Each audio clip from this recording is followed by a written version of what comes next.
নমস্কাৰ বন্ধুসকল, আজি দেওবাৰ। আজি মই আপোনালোকক এটা সহজ প্ৰশ্ন সুধিম।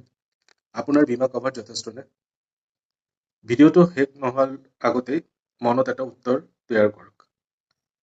বহু মানুহে ভাবে মোৰ বীমা আছে, সেয়াই যথেষ্ট। কিন্তু প্ৰশ্নটো বীমা আছে নে নাই নহয়। প্ৰশ্নটো হ'ল যথেষ্ট আছে নে নাই। কাৰণ হস্পিটেলৰ খৰচ বাঢ়িছে, জীৱনৰ দায়িত্ব বাঢ়িছে, কিন্তু বীমা বহু বছৰৰ আগৰে থাকি যায়। প্ৰথমে নিজক সোধক, আপোনাৰ উপাৰ্জন বন্ধ হলে আপোনাৰ পৰিয়াল কিমান দিন চলিব? 6 মাহ, এবছৰ, 5 বছৰ? যদি উত্তৰ স্পষ্ট নহয়, তেন্তে বীমা যথেষ্ট নহবও পাৰে। দ্বিতীয় প্ৰশ্ন, এটা ডাঙৰ চিকিৎসা বিল 5-10 লাখ টকা হলে আপোনাৰ বীমাই কভাৰ কৰিবনে? যদি সন্দেহ আছে, তেন্তে কভাৰ পৰ্যাপ্ত নহয়। তৃতীয় প্ৰশ্ন, আপোনাৰ বীমা শেষ কেতিয়া পৰীক্ষা কৰিছিল? এবছৰ, 5 বছৰ? কেতিয়াও নহয়। জীৱন সলনি হলে বীমাও সলনি কৰিব লাগে।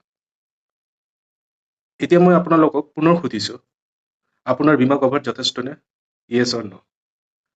কমেণ্ট বা পলত উত্তৰ দিয়ক।